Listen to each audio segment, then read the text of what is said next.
आगे बढ़ते हैं। मुस्लिम पर्सनल लॉ बोर्ड की बाबरी मस्जिद कमेटी के कन्वीनर डॉक्टर कासिम रसूल इलियास ने न्यूज 18 से खसूसी गुफ्तगू की। उन्होंने बाबरी मस्जिद के हवाले से अपना मौक़िफ़ साफ कर दिया। उनका कहना है कि 1989 से कबल ये दावा नहीं किया गया था कि इसी मकाम पर राम जी की पैदाइश हुई थी। जिस मकाम पर आज मूर्तियां रखी गई हैं, यह दावा 1989 में किया गया था। उन्होंने मजीद कहा कि शवाहिद, हकाइक और तारीखी सबूतों की बुनियाद पर मुझे यकीन है कि फैसला बाबरी मस्जिद के हक में ही आएगा। कासिम रसूल इलियास ने दीगर तारीखों पस मंजर पर हमारे नुमाइंदे खुर्रम शहजाद से तफसीली गुफ्तगू की। राम मंदिर विवाद में आज 38वें दिन की सुनवाई पूरी हुई है। आज मुस्लिम पक्ष की तरफ से अपनी तमाम दलीलें पूरे कर ली गई हैं। पूरे मामले पर बात करने के लिए हमारे साथ डॉक्टर कासिम रसूल इलियास साहब हैं। इलियास साहब, सुनवाई दलीलें पूरी हो गई, क्या दिल में चल रहा है, क्या होने वाला है, क्या सोच रहे हैं आप?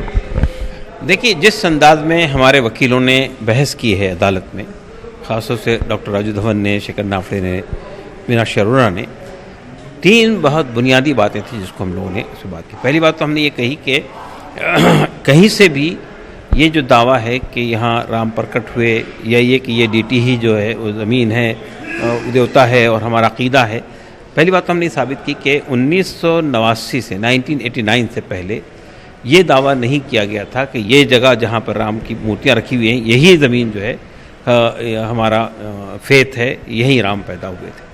ये 89 में दावा किया गया। और फिर हमने ये भी साबित कर दिया दस्तावेज़ात से कि 1949 तक जब मूर्तियाँ अंदर रखी गई थी, उस वक्त तक के हिंदू फरीक का दावा ये था कि चबूतरा जो है वही चबूतरा है जहाँ राम पैदा हुए थे। और 1885 में जो मुकदमा फ़ाइल किया गया था चबूतरे निर्मोही अखाड़ा की तरफ से, उसमें भी उन्होंने जो नक्शा दाखिल किया था, उस नक्शे में ये बात कही गई थी कि हमारे पश्चिम में मस्जिद है और पूरब में जो है वो कब्रिस्तान है। तो आज जब आपके ख़ुद अपने जो दाखिल किए गए दस्तावेज़ात हैं, वो दस्तावेज़ात ख़ुद ये मानते हैं कि यहाँ पूर्व पश्चिम में मस्जिद है, तो आज आप कैसे दावा कर सकते हैं मस्जिद के ऊपर?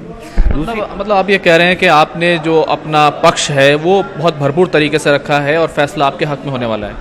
देखिए, जो शवाहिद हैं, हक़ाइक़ हैं, दलाइल हैं, तारीख़ी सबूत हैं, दस्तावेज़ात हैं, ख़ुद आर्कियोलॉजिकल सर्वे फाइंडिंग को जो हमने बताने की कोशिश की है, इन सब के बुनियाद पे हमें पूरा यकीन है इंशाअल्लाह अज़ीज़ के फ़ैसला बाबरी मस्जिद के हक़ में आएगा। मुल्क की अदलिया के वक़ार का मसला भी है, पूरे दुनिया की नज़रें इस मुक़दमे पर लगी हुई हैं, तो और हिंदुस्तान के दस्तूर और सेकुलरिज़म के तकाज़ों के तहत में अगर फ़ैसला आएगा तो यकीनन वो फ़ैसला बाबरी मस्जिद के हक़ में आएगा। अब थोड़ी सी जगह बची है वहाँ पर, पहले बहुत बड़ी जगह हुआ करती थी। एक बात ये भी है कि इसमें लेन देन भी हो सकता है, तो उसको लेकर के आप लोगों का क्या रुख है? देखिए, 17 तारीख को इस बात का इम्कान है कि ये मोल्डिंग ऑफ रिलीफ पर अदालत हमसे ये सवाल करे कि भाई आप बहस हो चुकी है, अब आप किस हद तक कंसेशन दे सकते हैं। दूसरे फरीक से पूछा जाएगा, हमसे पूछा जाएगा। इस मामले में हमारा बहुत साफ वह है कि जो 67 एकड़ ज़मीन एक्वायर की गई है, उसमें हमारी जो ज़मीन है वो तो ये बाबरी मस्जिद से मुतल्लिक़ ज़मीन है और कब्रिस्तान की ज़मीन है। बाकी वो पूरी ज़मीन वो थी जो हिंदुओं की ज़मीनें थी, जिस पर से इनके अलग अलग मंदिर थे, दूसरी चीज़ें थी, वो सब गवर्नमेंट के पोजीशन में है। तो ये रिलीफ तो उन्हें उनसे मांगना चाहिए, हमसे नहीं मांगना चाहिए सर। तो हम ज़ाहिर है कि हमारा मामला ये है कि हम ये कहेंगे कि जो हमारा टाइटल सूट है, जो हमारा जो मस्जिद की जो ज़मीन है वो हमें वापस कर दी जाए। उसके बाद बाकी ज़मीन पर आप जो करना चाहें, हमें उस पर कोई इतराज़ नहीं हो सकता। तो अब इस पूरे मामले में सबकी निगाहें लगी हुई हैं, अभी दलीलें पूरी हो गई हैं, पूरे तौर पर 17 तारीख को इसकी सुनवाई पूरी होगी। लेकिन अब जो मौका आने वाला है उसमें लेन देन की बात होगी और देखना ये होगा कि किस तरफ से क्या ऑफर आता है और क्या चीज़ जो है कबूल की जाती है। कैमरामैन विपिन के साथ खुर्रम शहजाद, न्यूज़ 18 दिल्ली। इस वक्त एक और बड़ी खबर, बाबरी मस्जिद हक़ मिल्कियत का मामला। Chief justice of India Ranjan Gogoi ने कहा कल ही आखिरी दिन की होगी समाअत। सीजेआई ने कहा कल समाअत का 40वां दिन है, 17 अक्टूबर को मोल्डिंग ऑफ रिलीफ पर समाअत होगी। काफी अहम खबर इस वक्त की, बाबरी मस्जिद हक़ मिल्कियत का ये पूरा मामला है। Chief justice of India Ranjan Gogoi ने कहा कल ही आखिरी दिन की समाअत होगी। सीजेआई ने कहा कल समाअत का 40वां दिन है, 17 अक्टूबर को मोल्डिंग ऑफ रिलीफ पर समाअत होगी। बाबरी मस्जिद मामले पर पूरे मुल्क की निगाहें टिकी हुई है। Chief justice of Ranjan Gogoi ने कहा कल ही आखिरी दिन की समाअत होगी। सीजेआई ने कहा कल समाअत का 40वां दिन है, 17 अक्टूबर को मोल्डिंग ऑफ रिलीफ पर समाअत होगी।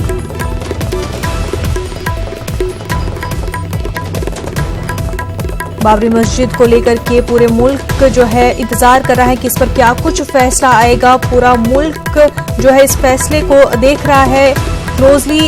इस पूरे मामले को स्टडी किया जा रहा है। Chief justice of India Ranjan Gogoi ने कहा कल ही आखिरी दिन की समाअत होगी। सीजेआई ने कहा कल समाअत का 40वां दिन है। 17 अक्टूबर को मोल्डिंग ऑफ रिलीफ पर समाअत होगी।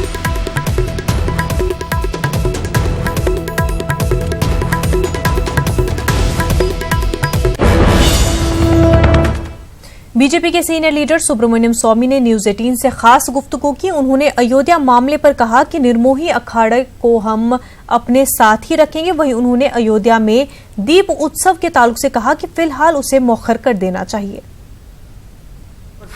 जो सुनवाई है सुप्रीम कोर्ट के अंदर वो आखिरी दौर में। हमारे साथ बातचीत करने के लिए हैं बीजेपी के राज्यसभा सांसद और वरिष्ठ नेता सुब्रमण्यम स्वामी।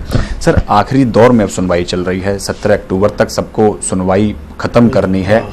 अब इस पूरे मामले को किधर जाता हुआ आप देख रहे हैं? अभी तो सिर्फ वो संपत्ति के अधिकार पर चली है और वो बहुत पुरानी है, तो सारे बड़े दस्तावेजें बहुत इकट्ठे हुए हैं, उसमें समय लगा है। और किसी को ये नहीं लगे कि वे हमारी सुनवाई नहीं हुई।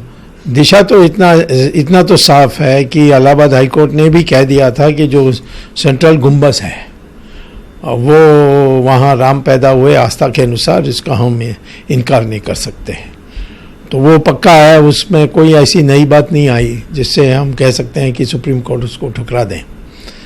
और जहाँ तक और मेरी बात भी जुड़ जाएगी उसके साथ, तो फिर और भी पक्की हो जाएगी।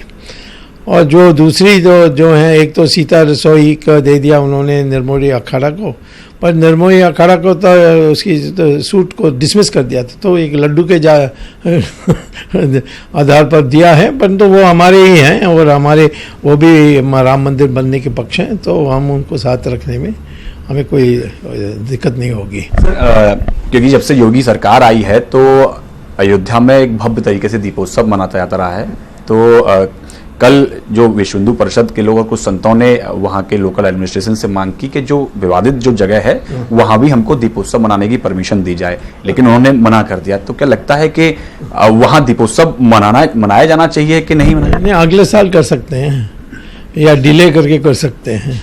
ये अनिवार्य नहीं है कि इसी अब तो इतना निकट हैं, तो अब इसमें जिद करने की कोई जरूरत नहीं है। ये मेरी राय है। अब विश्व हिंदू परिषद से मुझसे बात नहीं की और वो इस आंदोलन को उन्होंने संचालन किया है, तो उनका वो जो कहेंगे वही टिकेगा। परंतु आपने मेरी अभिप्राय पूछी, मैंने कहा इतना निकट है तो इसमें क्यों अभी पढ़ना है। धन्यवाद हमसे बात करने के लिए। कैमरा पर्सन सोनू मंडल के साथ पवन गौड़, नेटवर्क 18, दिल्ली।